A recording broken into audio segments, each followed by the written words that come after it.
ایک بھائی نے پوچھا کہ ارطغرل غازی کے حوالے سے جو آج کل ڈرامہ چل رہا ہے اس پر آپ کی کیا رائے ہے؟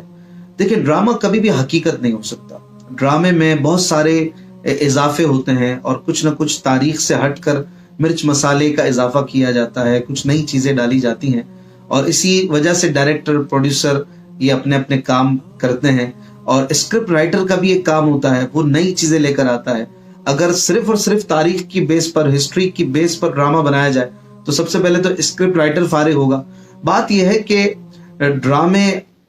اور فلمیں جو ہوتی ہیں وہ کبھی بھی قوموں کی تعمیر نہیں کرتی ہیں، اور خاص کر جب اس میں اللہ رسول کی نافرمانیاں دکھائی جائیں، اجنبی مرد و عورت کو میاں بیوی کے کردار میں دکھایا جائے، اس میں میوزک چل رہا ہو، عورتیں دکھائی جا رہی ہوں، بے پردگی ہو، تو وہ کس طرح کسی قوم کی تعمیر کرے گی؟ اور پھر ایسے ڈرامے کو مقدس کہنا، یہ کبھی بھی علماء صلحاء اس کو تسلیم نہیں کریں گے. اگر تاریخ کے کسی ایسے کردار کو آپ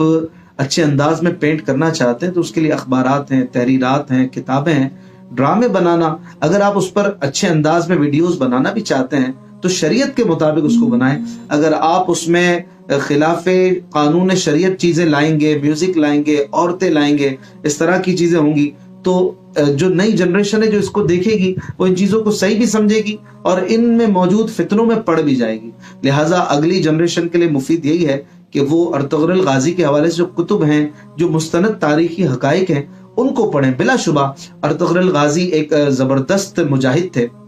اور انہوں نے بڑے بڑے کارنامے سر انجام دیے ہیں، لیکن بہرحال جو اس وقت ڈرامہ چل رہا ہے اس سے ہم اتفاق نہیں کریں گے اور نہ ہی اسے دیکھنے کی ترغیب دیں گے، بلکہ یہی کہیں گے کہ لوگ نہ اسے دیکھیں، نہ پروموٹ کریں، نہ اسے شیئر کریں، بلکہ اس حوالے سے اپنا دامن بچائیں، اپنے بچوں کو، اپنے بچیوں کو بھی بچائیں، تاکہ اس طرح کے کسی معاملے میں ان کا دامن ملوث نہ ہو. اور اگر آپ انہیں دکھائیں گے تو جہاں کوئی ایک آدھ اچھی چیز، دو چار اچھی چیز بھی دیکھ لیں گے تو کوئی غلط بات بھی ان کے ذہن میں آئے گی، چار غلط چیزیں بھی آپ کے گھر میں گھسیں گی، اور پھر کہیں ایسا نہ ہو کہ ایک مکسچر بن جائے، آپ صحیح اور غلط کو ملا کر، حق اور باطل کو ملا کر پھر کسی کام کی طرف آئیں تو پھر اس سے آپ کو کوئی فائدہ حاصل نہیں ہوگا. جب حق میں باطل کی آمیزش ہو جاتی ہے، ایک بالٹی پانی میں ایک قطرہ پیشاب بھی ڈل جائے تو وہ بالٹی بھی کام کی نہیں رہتی ہے، وہ بالٹی بھی وضو اور غسل کے لائق نہیں رہتی ہے. تو آپ کس طریقے سے ایک پورا ڈرامہ فلمی انداز میں شوٹ کر کے بے پردہ عورتوں اور موسیقی کے ساتھ اسلام میں اسے مقدس بھی مانیں